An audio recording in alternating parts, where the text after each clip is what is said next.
Section 1 vocabulary. خب بخش 1 واژگان. Questions 1 to 7. 1. I wanted to get a job in the army. خب میگه من بخوام یه شغلی توی ارتش داشته باشم. So I went to. بنابراین رفتم کجا تا موهامو کوتاه کنم. خب معلومه دیگه. آرایشگاه رفتم. پیش آرایشگر رفتم. Barber. D barber. پاسخ صحیح دیه. A نوشته singer. خب به چه دردی میخوری؟ یعنی خواننده. Soldier. B soldier یعنی سرباز. اینم نیست. Officer یعنی افسر. نه. D barber. 2. At a funeral in Iran, everyone mostly wears جای خالی cloth. At a funeral in Iran. Funeral یعنی مراسم خاکسپاری. میگه توی مراسم خاکسپاری توی ایران معمولا مردم غالبا چی میپوشن؟ خب لباس تیره میپوشن دیگه، مشکی، میشه black. پس B پاسخ صحیحمونه. سوال 2 بیه. پس 3. Whenever I was free یعنی من هر موقع که free هستم، وقتم آزاده. I went down to the small river. میرفتم behind the factory. میرفتم کجا؟ میرفتم اینجا یه رودخونه هست پشت به اصطلاح کارخونه. And tried to cheese some fish. It was fun. میگه که و سعی میکردم چیکار کنم؟ خب ماهی بگیرم. Catch some fish. Catch some fish. A پاسخ صحیحمونه. Catch some fish. و این جالب بود برام. It was fun. 4. While you are جای خالی a busy street. خب میگه که وقتی شما جای خالی یه خیابون شلوغ رو چیکار میکنید؟ خب ببینیم چی میگه جمله بعدی. You should look at the left and right sides not to be hit by a car. میگه شما باید چپ و راستتون رو نگاه کنید و خیابونو که توسط یه ماشین له نشید یا بهتون ضربه وارد نشه. خب وقتی که خیابونو رد میکنیم، خیابونو رد کردن تو انگلیسی چی میشه؟ Cross a street. Cross some مثلا یه street. Cross for example شهریار street یا هر چیزی. پس cross. While you're crossing a busy street یعنی یه خیابون شلوغ و پرتلاطم دیگه، یعنی ماشینا میرن و میان. هی پس 4 B cross street. 5. After 2 days of holiday بعد از 2 روز تعطیلی Thursday and Friday همون یعنی پنجشنبه و جمعه. I چیکار کردم من؟ خب I جای خالی Saturday morning. I like Saturday morning. من یعنی شنبه رو دوست دارم، شنبه صبح یعنی خوشم میاد. I hate یعنی متنفرم از شنبه صبحاش بعد تعطیلی. I enjoy لذت میبرم. I love یعنی دوست دارم، عاشقشم. I mostly like staying in bed. جمله بعدی نوشته که من اکثرا دوست دارم که چی؟ توی تخت بمونم. خب اینجا پس از این معنی میفهمیم که میگه که من متنفرم بعد 2 روز تعطیلی پنجشنبه و جمعه شنبه برم مثلا مدرسه یا یه کاری انجام بدم، چون از تعطیلی در میام یا کار دارم یا مثلا مدرسه یا دانشگاه باید برم. I hate Saturday morning. 5 B پاسخ صحیحمونه. You جای خالی my watch and I owed you $200. You خب میگه که تو چیکار کردی ساعت منو و من بهت بدهکارم چی؟ 200 تومن، $200. خب you mended. You broke. mended پاسخ صحیحمونه. broke یعنی شکوندی، من بهت بدهکارم نمیشه. you pointed یعنی اشاره کردی. you mended یعنی تعمیر کردی، همون repair. you built ساختی. نه منظورش اینجا اینه که تو تعمیر کردی ساعت منو و من باید بابت این تعمیری در ازاش پولی بهت بدم دیگه. منظور $200 باید پول بده بهش. mended همون repaired. You mended my watch. پس یه چیزی میخوایم بگیم به اصطلاح تعمیر کردن. mend میتونیم استفاده کنیم. اینجا هم که ed آورده چون گذشته است به خاطر همون mended شده. جمله verb اصلی meant هست. 7. I think you will have very little difficulty in blah blah blah a driver's license. من فکر میکنم که تو خیلی واسه راحته، یعنی سختی زیادی نداره برات که چیکار کنی گواهینامه رانندگی تو بگیری. این get a driver's license باید باشه. پس 7A درسته. breaking یعنی شکستن، growing یعنی رشد کردن، talking خب اینا بی‌معنی هن. پس 7A پاسخ صحیحمونه. Section 2 Grammar Questions 8 to 13. خب بخش 2 گرامر سوالات 8 تا 13. 8. My teacher has a black sports car. میگه که معلم من یه ماشین اسپورت مشکی داره. خب جای خالی is very fast. خب ساختار اصلی جمله تو انگلیسی همیشه باید به خاطر بسپاریم که SVO هست. Subject Verb Object یعنی فاعل، فعل و مفعول. حالا اگه فعلمون گذرا باشه مفعول نداریم و قید و اینجور چیزا هستش. خب الان مثلا اینجا خب ما چی توی جای خالی کم داریم؟ ببین is فعل داریم. اینجا ما سابجکت یا به اصطلاح فاعل نداریم، پس میشه اون ضمیر فاعلی رو باید انتخاب کنیم. it همون میشه B. پاسخ صحیحمون بیه. میگه که استاد من یه دونه ماشین مشکی اسپورت داره. خب چی خیلی سریع؟ It is very fast. به ماشین برمیگرده این ضمیرمون. 9. Which of the following question words is appropriate in the following dialogue? خب میگه که کدوم question word یا اون سوالی مناسبه تو این جای خالی. جان میپرسه جای خالی does she play. خب سم هم میگه she plays tennis. میگه که او بازی میکنه تنیس. خب باید بگیم که چی بازی میکنه. اونم میگه که این بازی میکنه تنیس. What does she play? C پاسخ صحیحمونه. 10. Yesterday I asked Susan to blah blah blah her name on a piece of paper. خب این همیشه باید بدونیم که بعد مصدر با تو یا به اصطلاح اینجا همیشه یادتون باشه بعد تو بایستی فعل به صورت ساده بیاد. پس اینجا فعل به صورت ساده چیه؟ 10A میشه right. معذرت میخوام. اینجا فقط ببینید اینجا اول میگه I asked Susan. فکر نکنین که چون اینجا گذشته هست بایستی الان مثلا اینجا می نوشیم to wrote. همیشه بعد از to باید فعل به صورت ساده بیاد. خب پس 10 میشه A right. Which of the 11. Which of the following question words is appropriate in the following dialogue? خب شما بگین اینجا. میگه که سم اینجا جواب داده که at the library.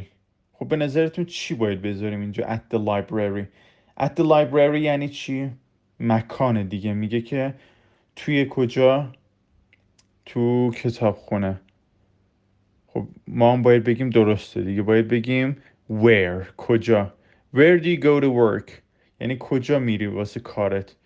اینم میگه که سمم میگه که at the library یعنی میرم اونجا دیگه. پس 11A. خب 12. And which of the following two options has the same meaning؟ میگه کدومی که از این سه تا جمله‌ای که هست، خب این سه تایی که هست جفتشون هم یک معنی رو میرسونن.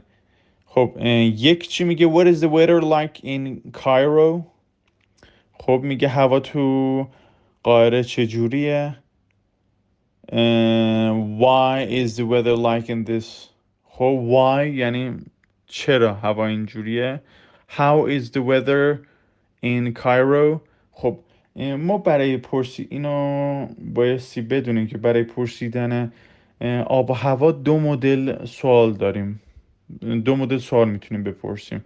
یه دونه میتونیم بپرسیم که مثلا در مورد همین حالا شهر خودمون تبریز What is the weather like in Tabriz؟ یا How is the weather in Tabriz؟ پس میشه 1 و 3 که اینجا گزینه B هستش، 12 B. خب 13 Which order shows the correct use of should؟ Not all words might be used. نوشته که کدوم ترتیب درست شود با این شود رو نشون میده. خب یکی همین نکته وجود داره که همه نوشته که not all words might be used. ممکنه که همه حالا یکشون اینا یا دوتاشون اصلا استفاده نشه، یعنی لزومی نداره که همه این کلمات استفاده بشه. خب اول باید این جمله خبریه، بایستی اول سابجکت داشته باشیم یعنی فاعل I. خب بعد معمولا اما ایز و آر یا دو داز و مودال وربز استفاده میشن. اگه مودال داشته باشیم اول مودال استفاده میشه اینجا مودالمون شده I should. بعد چی شد؟ اگه منفی هم بشه اینجا not داریم، مطمئنا مال شوده دیگه، بایستی بعد should بیاد I should not. بعد فعل اصلی میاد بعد اینا، فعل اصلیمون هم stay. بعد home I should not stay home. to اینجا شماره 3 همون to اضافه است، چون ما بعد should to نباید بیاریم. I should not stay home. پس میشه 13 C پاسخ صحیحمونه.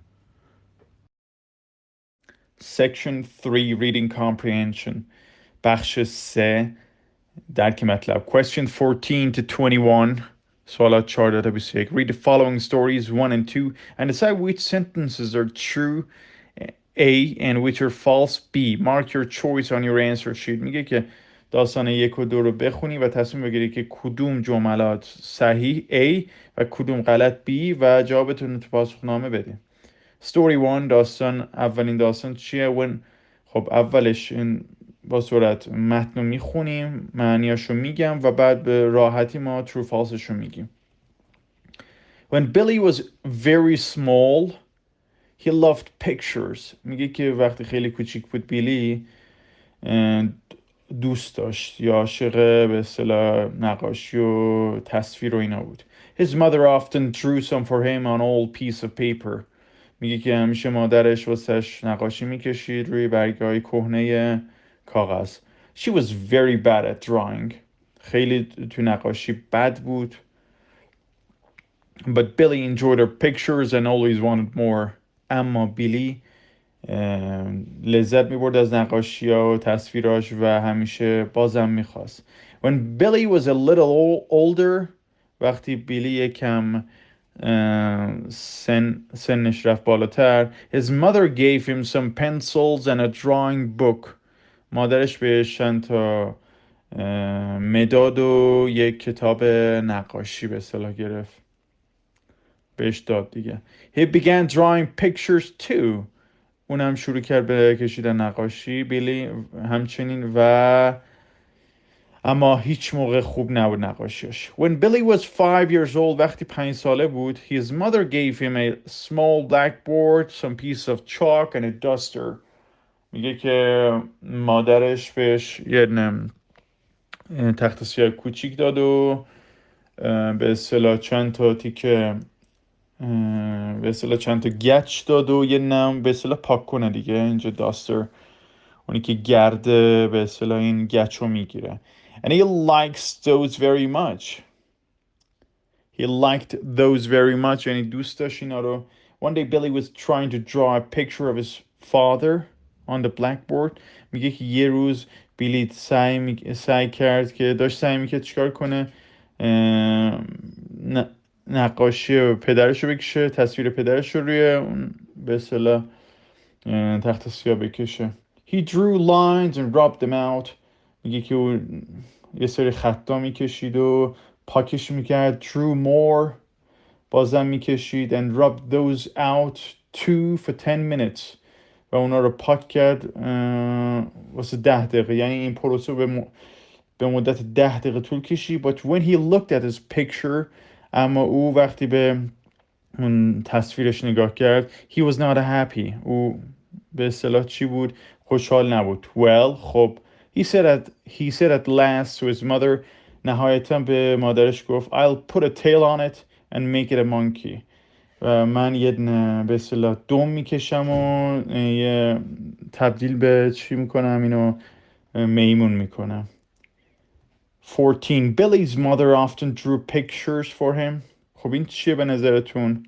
خب این صحیحه. میگه که مادر بیلی همیشه واسهش اغلب براش چی میکشید؟ نقاشی میکشید. اینجا خط اول هستش دیگه، سطر دوم. His mother often drew some for him. often یا often؟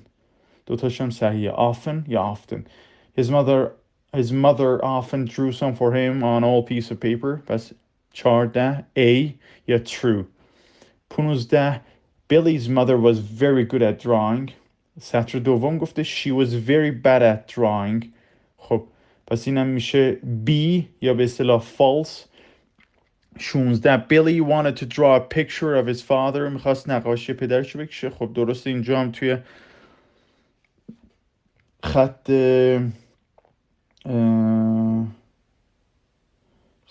2 4 6 خط 6. One day Billy was trying to draw a picture of his father. خب اینم هستش. پس true هست یا A. و Billy wanted to draw a picture of a monkey. خب نوشته که بیلی میخواست نقاشی یه دونه میمون رو بکشه. خب غلطه، چون اونجوری که میخواست خوشحال نبود از نقاشیش، اونو تبدیل کرد به یه نقاشی میمون. پس این هم میشه B یا به اصطلاح false. story 2 دومین داستان. خب سری متن رو میخونیم، بعد میریم ببینیم کدوم که از جمله trueه و کدوم false. Mrs. Peters had 2 children. خانم پیترز 2 تا بچه داشت. Sammy was 7 years old and his sister Annie was 4. میگه سمی 7 سالش بود و خواهرش انی به اسم انی 4. Sammy went to school but Annie did not. سمی میرفت مدرسه و انی نمیرفت. When Sammy was at home، خب وقتی سمی خونه بود، he often played with Annie while their mother was cooking. میگه وقتی سمی خونه بود اغلب اوقات چیکار میکرد؟ خب با انی بازی میکرد وقتی مامانش داشت میپخت و واشنگ میشست و تمیز میکرد. Sammy was usually very nice to his small sister. سمی همیشه که میگم به اصطلاح اکثر موارد خیلی خوب بود، خوش برخورد و منظور خوب بودش نسبت به خواهر کوچیکش و Mrs. Peters. and Mrs. Peters was free to do her work quietly. و خانم پیترز هم راحت میتونست کاراشو با آرومی انجام بده. One Saturday morning the 2 children were playing in the garden while their mother was cooking. میگه یه صبح روز شنبه بودش، 2 تا بچه ها داشتن با هم بازی میکنن تو باغچه در حالی که مادرشون داشت اونجا غذا میپخت. They were quite happy until Annie suddenly began to cry. میگه اونا خوشحال بودن تا زمانی که انی ناگهان شروع کرد به گریه کردن. And ran into the kitchen to her mother، و رفت به سمت مادرش که توی آشپزخونه بود. Mrs. Peters stopped cooking and said، خب اون دست برداشت از پختن و پرسید که why are you crying and said why are you crying، و گفتش که چرا گریه میکنی؟ انی واسه چی گریه میکنی؟ خب Sammy's broken my toy horse Annie answered. خب انی پاسخ داد اون دختره که چیه؟ سمی اسب منو شکوند. Crying more loudly، در حال گریه کردن بود بلندتر. How did he break it? Her mother asked. مادرش پرسید که خب چجوری شکوند؟ Annie stopped crying but did not answer for a few seconds. خب انی میگه که خب دست برداشت از گریه کردن و اما چند لحظه جواب نداد. Then she said بعد گفتش که I hit him on the head with it. میگه که بعدش گفتش که من زدم به سرش اونجوری شکست دیگه با همون اسباب بازی. خب 18 چی میگه؟ Annie was 3 years old. خب اینجا نوشته بود تا جایی که یادم میاد Annie was 4. Annie was 4 تو خط خط ببخشید خط یک آخرین قسمتش Annie و his sister Annie was 4 پس این false B. Sammy went to school but Annie did not. خب نوشته دیگه جمله دوم Sammy went to school but Annie did not. خب اینم true هست A. Sammy was always nice to his sister. خب ببینیم چی هست اینجا نوشته بود دیگه سطر سوم آخرش Sammy was usually very nice to his small sister. was usually خب اینجا نوشته was always nice to his sister ولی توی متن نوشته usually. خب اینجا adverbs of frequency فرق داره اصولا باید غلط باشه اینجا چون always نیست. always مثلا 100% رو حساب میکنیم اگه درصد بدیم بهش always 100 مثلا usually 90 اون یعنی اکثر مواقع ولی usually همیشه یه استثنایی بالاخره هستش دیگه پس 20 هم میشه false یا B همون. Sammy broke Annie's toy horse. خب 21 هم که باز false میشه. چرا؟ چون خب انی با اون اسباب بازی زده بود تو سر سمی و شکسته بود. سمی نبود که سمی اون شخصی نبود که شکنده بود خود انی شکنده بود. خب پس اینم false میشه. تمام. Questions 22 to 24. سوالات 22 تا 24. Read the story below and the questions following it. Mark the correct letter A, B, C or D on your answer sheet. خب story 3 سومین داستان. خب تو اینجور سوالا که میبینین حالا اینجوری هستش تو همون reading comprehension درک مطلب خب ما میتونیم اول این سوالا روشون یه نگاهی بندازیم قبل اینکه بریم سراغ متن که مثلا یه کیوردی داشته باشیم که سریعتر بتونیم اقدام کنیم و جوابو پیدا کنیم حداقل اومدنی بعد اینکه خوندیم اومدیم اینجا بدونیم که آره این در مورد این میخواست صحبت کنه.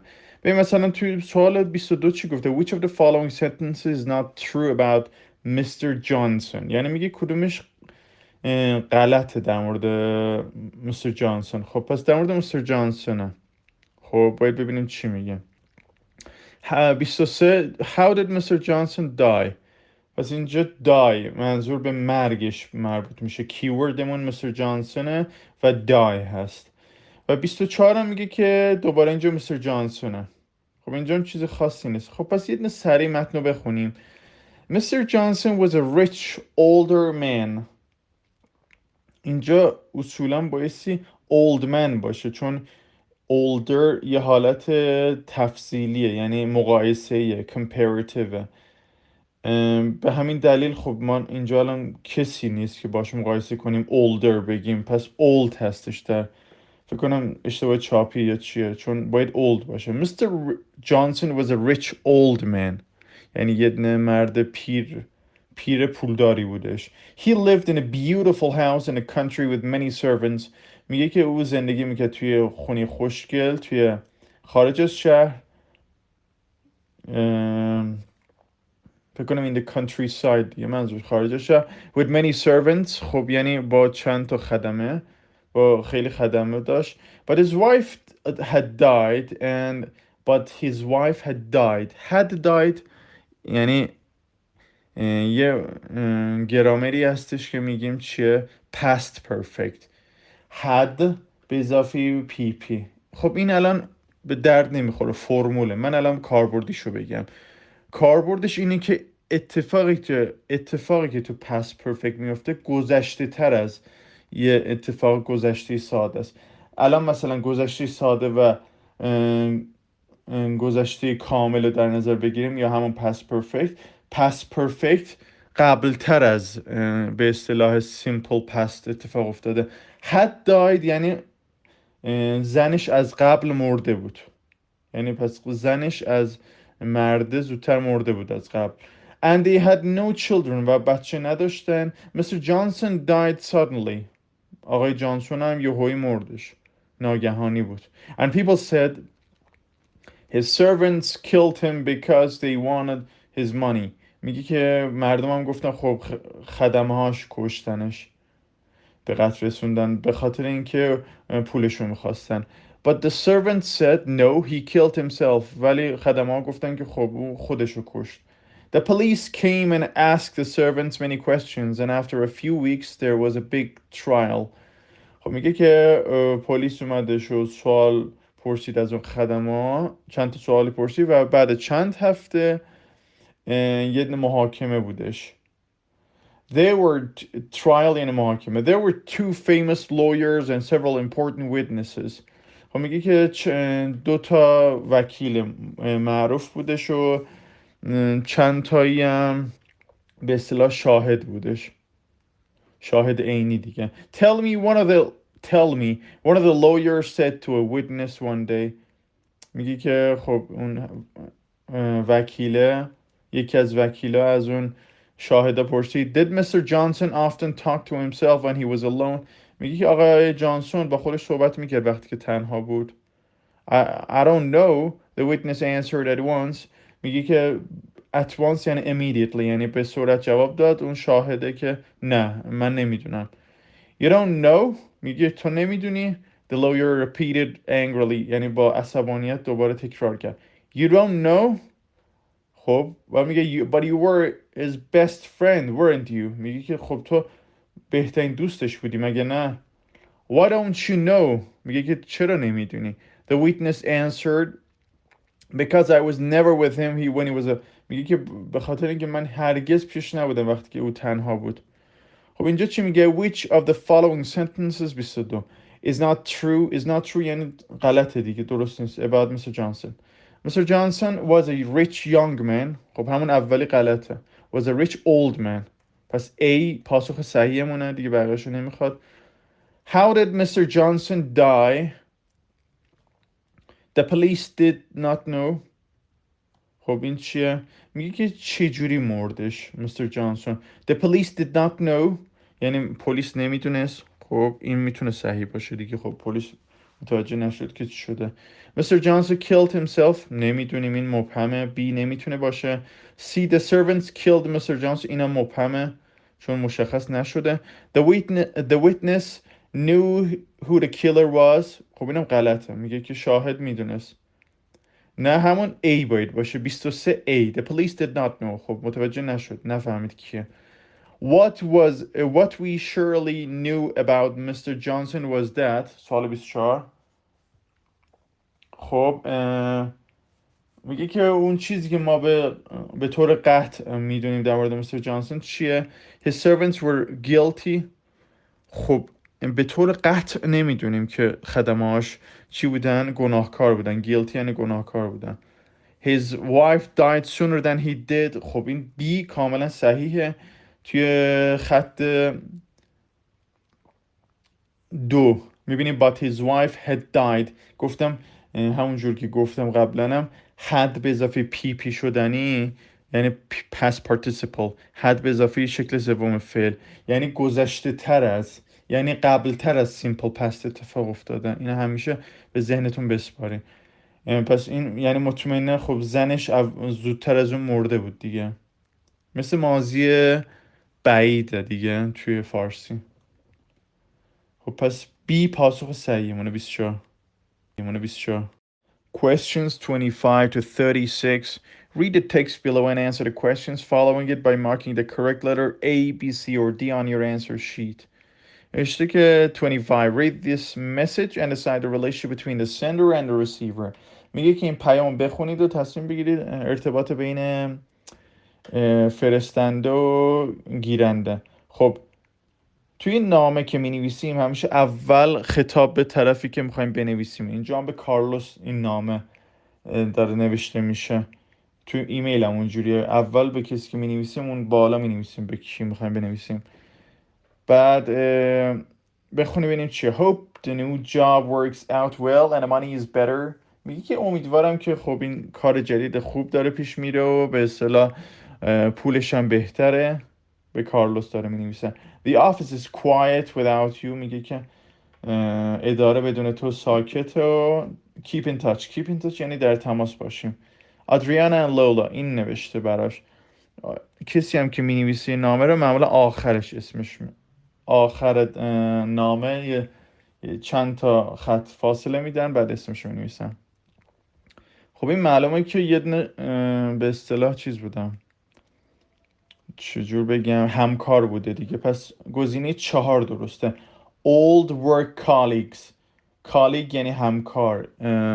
سینونیمش هم به اصطلاح مترادفش هم میشه coworker، یعنی همون همکار دیگه. Old work colleagues یعنی همکارای قدیمی. 26. What is true about Carlos. خب کارلوس در موردش چی صحیحه؟ Carlos is an officer. کارلوس یه افسره؟ نه. Adriana was his neighbor. آدریانا خب ما اطلاعاتی نداریم که خب آدریانا مثلا کارلوس با هم چیز بودن، همسایه بودن. C. Carlos has got a new job. خب کارلوس has got a new job. خب معلومه این صحیحه. میگه که این کارلوس به اصطلاح یه شغل جدید پیدا کردن. پس 26 هم میشه C. 27. Read what the critic thinks of the film Spirited Away. Which option is correct. میگه که این متن رو بخونید و یه نقاد یعنی نقد کننده چی فکر میکنه در مورد این فیلم، فکر کنم Spirited Away. Spirited به اصطلاح به این نفر با روح یا جاندار میگیم. Away یعنی به دور. The English voices are great. این voice به اصطلاح یعنی آواز، صوت، صدای انسان رو میگم. Are great but with Disney's resources یعنی دیزنی ریسورس یعنی کاردانیش، تدبیرش، یعنی چاراندیشی واسه یه چیزی. Anything less would be disappointing. یه چیزی کمتر خب به اصطلاح چیه؟ با کاردانی دیزنی یه چیزی کمتر به اصطلاح مایوس کننده است، ناامید کننده است. The casting is excellent. این کست کلا به هنرپیشه میگن ولی کاستینگ به پروسه میگن که هنرپیشه رو انتخاب میکنن. excellent یعنی عالیه. ببخشید اگه اینا رو اشتباه تلفظ میکنم چون نمیدونم اسمن. Davy Chase is perfect. حتما یه بازیگر میگه عالیه از Chihiro. There are also memorable performances from memorable performances. There are یعنی وجود دارن. performance یعنی عملکردهای به یاد ماندنی memorable. From Susan Pleshette as Yubaba Susan and Egan as Lynn. اینا رو داره میگه که اینا یعنی عملکردشون خیلی خوبه. خب این ببینیم چی میگه. A این نقاده چی فکر میکنه؟ He recommends it. خب این میتونه بشه چون میگه واقعا همه چی خوب بودش. A صحیح میتونه باشه. The film is disappointing. نه این میگه که هر چیزی کمتر، منظور کمتر از این disappointing. Anything less would be disappointing. نمیگه این disappointing یعنی ناامید کننده است. Disney's resources were not used. نه همچین چیزی نیست. تدبیری و کاردانیش به کار نرفته. غلطه. The casting was not perfect. Casting was actually perfect and excellent. نوشته the casting is excellent. بس A میشه 27. A he recommends it یعنی recommend یعنی پیشنهاد میده دیگه. مثلا میگیم من به اصطلاح الان یه مثال میزنم، به فرض میگم I highly recommend Harry Potter books to you. یعنی من به اصطلاح خیلی بهت پیشنهاد میکنم که هری پاتر کتاباشو بخونی. 28. What is the function of the text? It makes a میگه که عملکرد تکست چیه یا به اصطلاح کاربردش چیه. خب Hi Sylvia. سلام سیلویا. How are you? حالت چطوره؟ I've just finished a really fantastic book by a British author called Philip Pullman. خب حالت چطوره؟ من میگه که من یه کتاب خیلی خوب رو تمام کردم الان توسط یه نویسنده بریتانیایی، همون انگلستانی، به اسم فیلیپ پالمن. You like fantasy don't you؟ میگه تو خوشت میاد از داستانه خیالی. فانتزی داستان خیالی. Don't you؟ مگه نه؟ You'd love this. تو قراره خیلی خوشت بیاد از این. Do you want to borrow it؟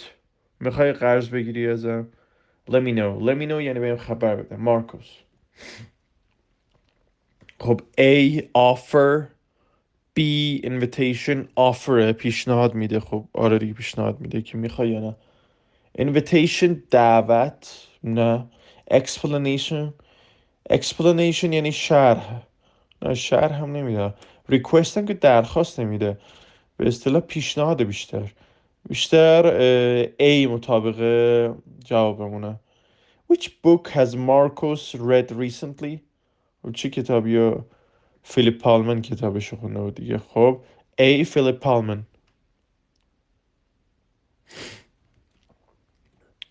خب سوال C یعنی چی نوشته؟ Look at the information on the left. خب نگاه کن به اطلاعات تو سمت چپ. It belongs to the pay and display machine. مثل اون دستگاهایی که خب پرداخت میکنیم و نشون میده. Which of the following sentences is correct؟ one. خب سمت چپ رو بخونیم. instructions یعنی دستورالعمل. check time shown on a machine display. خب میگه تایم رو چک کن. insert coins to give time to give the required expiry time. میگه که خب اون خورده رو یا اون سکه رو بنداز تا اون تایم رو بده که تا کی مهلت داری. coins accepted. خب اینا معلومه. no change given یعنی هیچی رو بر نمیگردونه دیگه. پول خوردی بر نمیگردونه. 3 نوشته press for ticket. خب بزن واسه تیکت بزن. و display inside vehicle window یعنی نشون داده بشه چی؟ inside vehicle. خب inside یعنی در. vehicle window یعنی چی؟ window. خب دیگه vehicle اصل حمل و نقل یعنی روی شیشش اوکی میشه، یعنی نشون داده میشه. اینجا ظاهرا دو تا گزینه داریم A و B. ببینیم کدومشه. You buy a ticket from a machine and leave your ticket in the car window. You take a ticket from a machine and pay when you're ready to leave. B کسی ربطی نداره. A باز بیشتر میخوره به جواب. You buy a ticket درسته میگیری from a machine and leave your ticket in the car window. میزن روی شیشه ماشین. C هم میشه A. 31. Which of the following words underlined in the text is a verb؟ میگه کدومی که از این کلمات که زیرشون خط کشیده شده فعل هستش. خب ما اینجا لازم نیست که متن رو بخونیم، همون اون خطی که وجود داره رو میخونیم. بعد به سبک اسکیمینگ زود پیدا میکنیم. اسکیمینگ یعنی فقط به صورت روزنامه وار میخونیم و اینجام لازم نیست. فقط ببینیم کجاست. تو خط دوم هستش، خط سوم هست، خط چهارم هست. خب اون اول از نقطه بعدش بخونه. We give free help and advice. خب free help and advice. ببین ساختار جمله همون جور که گفتم SVO هست، یعنی subject verb object. اول subject داریم اینجا دیگه. we subject یعنی فاعلمونه. give بعد give هم که verb داریم، پس باید بعدش object باشه یا مفعول یا مثلا بعدش قید هست و اینجور چیزا. خب این هم همشون جز اسمن، پس فعل نمیتونه باشه. we give free help یعنی ما میدیم کمک مجانی. help یعنی کمک، پس این میشه noun. and advice هم یعنی نصیحت. همیشه کلمه که قبل and هستش و کلمه که بعد and هست به این حالت میگم parallel structure. باید معمولا structureش یا از لحاظ جنسیت یکی باشه. اینجا help، این ورش هم چیه؟ میبینین که باز noun هستش. خب دوتاشونم nounه، پس یه دونه need میمونه. الان ببینیم، حالا من از لحاظ ساختاری میگم، حالا معنایی خیلی هم ساده تر میتونیم بگم. ساختاری میگیم we have خط پایین ترش که مال need رو ببینیم. we have all the brochures brochures you will need. بروشور دیگه همون یعنی اون چیز اطلاعاتی که در مورد سفر هستش. we همون subject have دوباره verbمونه داریم. all the brochures. خب این جمله تموم شد. you دوباره شد subject. will افعال موداله. بعد افعال مودال همیشه مثلا اینجا will داریم به اصطلاح یا افعال موداله can could should will would may might اینا بعدشون معمولا فعل اصلی میاد که اینجا need فعل اصلیه. پس 31 گزینه C هستش. پاسخ صحیحمون Cه. Which of the following topics is not mentioned in the text 32 اینا. خب نوشته که کدوم که از این تاپیک های هستش که هستش اینجا اشاره نشده. خب اینو میتونیم به اصطلاح از طریق اسکنینگ هم بریم. اسکنینگ یعنی تقریبا یکم با جزئیات بیشتر بخونیم. البته اولش باید اسکیمینگ کنیم. ذاتاً اسکیمینگ که میکنیم روزنامه وار میخونیم میتونیم به دنبال این کیوردز باشیم، لغات کلیدی که این تو گزینه ها هستن. مثلا نوروی کرنسی ببینیم هستش. نوروی کرنسی تو خط اول که نمیبینم، خط دوم نیست. نوروی هستش ها یعنی همون نروژ. تو خط سوم نوروی هست ولی در مورد باید به صورت روزنامه وار بخونیم. We have all the brochures you will need. Here are some of the things we do. Arranging accommodation in hotels and private. ببین اصلا در مورد نوروی کرنسی یعنی ارز نروژ. اصلا در مورد ارز نروژ سوال چیزی نوشته نشده اینجا. خب پس گزینه یک ذاتاً صحیحه. در مورد این هیچ چیزی منشن نشده یا به اصطلاح اشاره نشده. پاسخمون Aه ولی من میخوام B, C و D هم پیدا کنم اینجا. B الان accommodation in Bergen. خب ببین اول accommodation رو پیدا کنیم. اینجا accommodation یعنی محل، مسکن، جا، منزل، محل اقامت. arranging accommodation دومین تایتلمون. تو خطش هم میبینیم که in hotels and private houses in Bergen. میبینی Bergen یعنی accommodation in Bergen دیگه. خب اینم داریم. Tourist Information Office. خب از خط اول بخونیم Bergen's Tourist Information Office. خب اینم داریم. C هم هستش. D Trip up the coast. Trip up the coast یعنی یه سفری که در راستای یا ساحلیه دیگه. coast یعنی ساحل. خب ببینیم خط اول از اول بخونیم سریع. ببین اینجا من چیزی ندارم. Opposite the fish market, the building is one of the minutes we give free help honey. تو اینجا نیست. تایتل دومم نیست، سوم باید باشه. We are the main contact for trips and harbor excursions in the city and we also sell tickets for all the FGORD tours departing from Bergen. In fact, many trip rig outside the door. ببین نوشته که اینجا harbor excursions. harbor یعنی بندر، اسکله. خب اینم یعنی در راستای چیز دیگه، ساحل و اینجور چیزاست. خب پس اینم همون ربط داره. اینجا یکم به اصطلاح چالش برانگیزتر بود چون باید harbor رو میدونستیم معنیشو یعنی همون بندر، اسکله، اون سمت ساحل رو میگه. excursion هم یعنی سفر تفریحی. ضمناً اینجا یه دونه تو سوال 31 یه دونه اینو انگار رد کرده بودم. کانتکتم آندرلاین شده، اینو نگفتم. خب ببینیم این از لحاظ ساختاری ورب یا نون. گفتیم که 31 همون پاسخمون به اصطلاح چیه؟ نیده. سی هستش. ببینیم خب کانتکت هستش. We are the main contact for trips. خب نوشته که we همون subject are دوباره وربمون. خب بقیهش معمولا نون میشه. The main contact اینجا منظور اون کسایی که میتونیم باشون در ارتباط باشیم. مخاطب مورد استفاده که ما میتونیم با اونا تماس بگیریم و به اصطلاح سفرمون رو برنامه ریزی کنیم. خب 31 پس شد C. 32 هم A.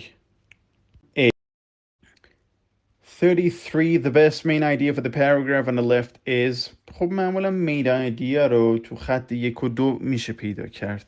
لازم نیست همه رو خوند ولی ما الان کلش رو بخونیم. The medical center خب بخش مرکز چی پزشکی. Welcome to North Road Medical Center. خب یه مرکز پزشکی. The out of hour service is available from 6:30 p.m. until 8 a.m. Monday to Friday. خب میگه که اون خارج از محدوده ساعتی معمولی یه وجود داره، یه خدماتی که از ساعت 6:30 عصر تا 8 صبح دوشنبه تا جمعه است. At weekends from یعنی آخر هفتم، یعنی به اصطلاح اونجا میشه Saturday and Sunday from 6:30 p.m. on Friday to 8 a.m. on Monday. خب اینم اینجوریه. And on bank holidays و روزهای تعطیلی.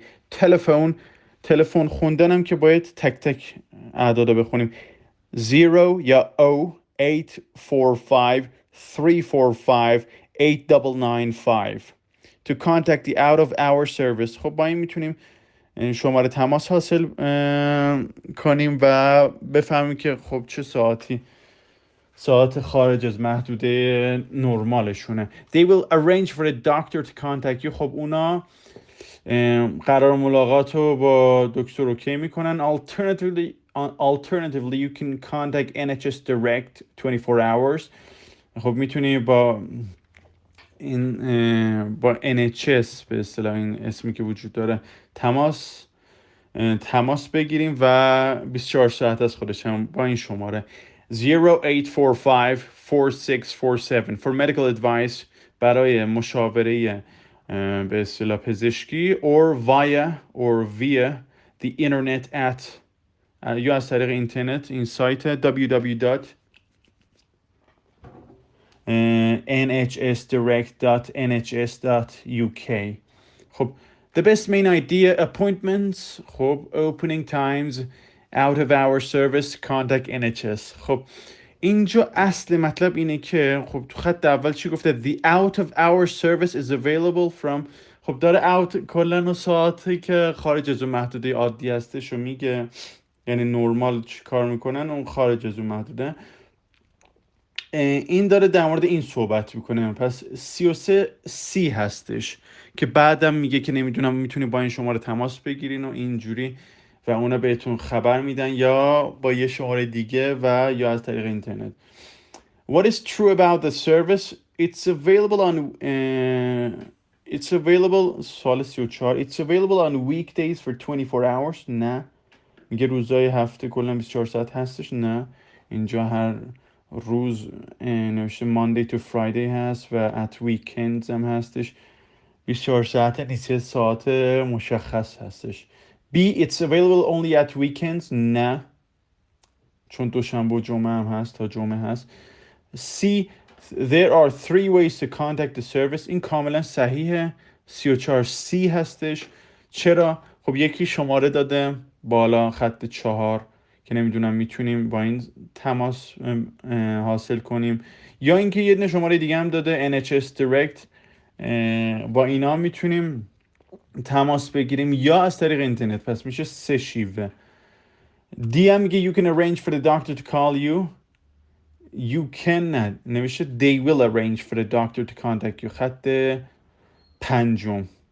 پس they will arrange یعنی اونا واسهتون یه برنامه میریزن که در ارتباط باشی با دکتر. پس C هست. پس C. 34. Reading the text on the left we learned at Queenstown. و میگه با خوندن این تکستی که کناره از سمت چپ خب چی یاد میگیریم در مورد کوینستاون. Learn English in Queenstown. خب یادگیری انگلیسی در کوینستاون. خب یه منطقه حتما.